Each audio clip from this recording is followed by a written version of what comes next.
We can't wait to share them with you. It's so exciting. Incredibly exciting. It's really about love For the players and for the players.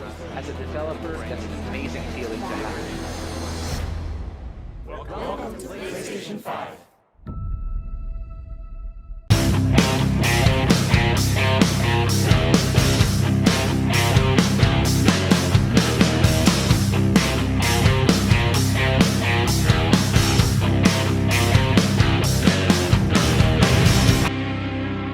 Hey, what is happening, guys? This is Orka from Orka's Gaming Corner, and let's talk a bit about the PlayStation 5.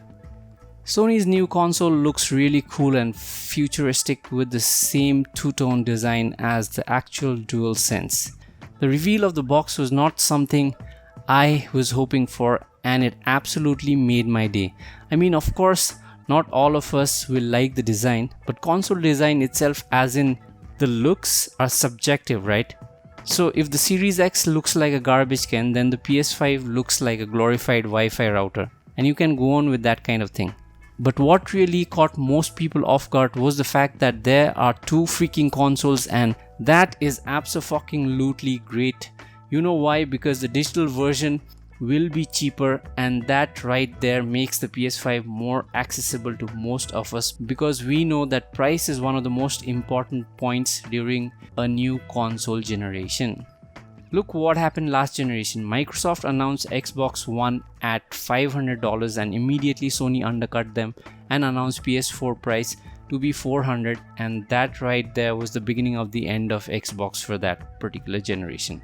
This time neither Sony nor Microsoft have revealed the pricing, but we have a cheaper version of Sony's machine already announced, and in doing so, I would say PlayStation already have an upper hand on Xbox.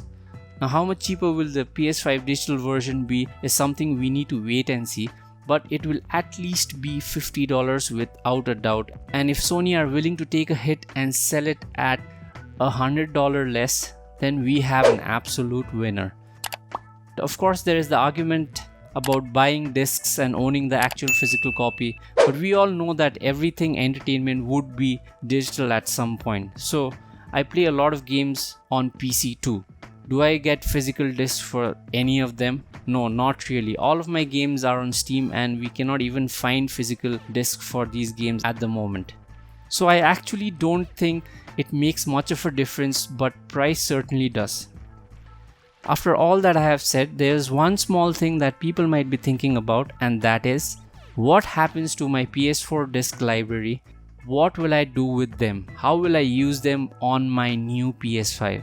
To that, I have to say that if you have most of your favorite titles on disc, and if you want them to run on PS5, you guys better start saving up from now, at least upwards of $100 on top of the PS5 Digital Edition's launch price, just to be on the safe side, so that you can get the PS5 disc version.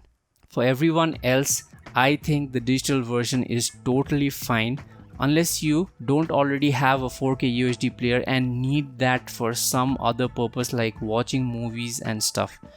But for that too, we have alternatives like Netflix, Amazon Prime, HBO, Disney, and all that. Now let's discuss a bit about the price. What will Sony charge for the new console? That is the big question. Will it be $400, $500 or $600, or will it be something above $600? Well, for $600 and above, it really is a hard sell, and most people will want to wait, because how many titles will there be at launch? 2 or 3 exclusives at the most, right? So most people who think a bit will just wait and see what the opposite side does and what they will price their consoles at. If the Series X comes in at $500 with 3 months of Game Pass, highly unlikely, that seems like a really great deal. I think most people are expecting Sony to price their box at $400 to $500, max $550, with some launch titles bundled, and that right there seems okay, not bad at least. Now, whatever pricing I discussed above is about the main console, not the digital version. So here is where Sony can improve. So if the PS5 disc version is $500 or $550, they can take a slight hit and make the digital version $400 or $450. If it so happens that the digital version is $400 and the disc version is $500, Sony will absolutely blow away Xbox Series X because they have better games, and there is no denying that.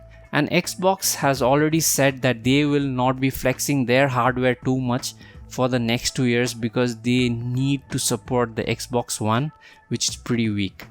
I won't go into more detail about pricing, but $400 to $450 for the digital and $500 to $550 for the disc version seems about right. The next thing I will discuss is what I don't want Sony to do. Firstly, I don't want the digital version of PS5 to be inferior in any other way except for the fact that it does not have a Blu-ray UHD player. Everything else needs to be identical feature and performance wise. I don't want any cut down versions with less processing power or less memory or any of that bullshit, because that defeats the purpose of competitive pricing and choice for consumers. Second, I do not want Sony to price their main console, the disc version, more than $600 at any cost. Let's say that is the worst case scenario and we don't want to pay anything above $600. Next point, there should always be an option for the consumer to buy just the console, because I know Sony will try to bundle the console with the other accessories like the camera, the extra DualSense, the headphones and the media remote. Bundle as many things as possible and I really don't care, but I want an option where I can just pick up the digital version or the disc version with the free games or the PS Plus or whatever they give. Because bundles may or may not work out to be great. Sometimes the accessories may not be used at all and it raises the price of the console. The last point is that I do not want people to have to rebuy games on PS5 that they already own on PS4, especially the Sony exclusives. Third party, I cannot completely say whether it will pan out in the same way, but if it did, that would be amazing. So those are some of the points that I would think Sony should keep in mind. And also saying that we have come to the end of this video, and before I leave, I will also be doing an analysis video of the Xbox Series X upcoming event, and let's see what they have to offer, because I don't care what people say, but Sony's event was spectacular and was also the most watched live event in the history of YouTube. Well, gaming seems to be one of the things that unite most of us during these trying times, and all of you guys in the comments below, please keep it civil. We also have reached the end of this video, and if you like what I am doing and want to support, please like, share and subscribe to my channel Orka's Gaming Corner, and for future updates please hit the bell notification to get immediate notifications of my videos. With that, I am signing out and I will see you this weekend with the weekly gaming news, and have a nice night.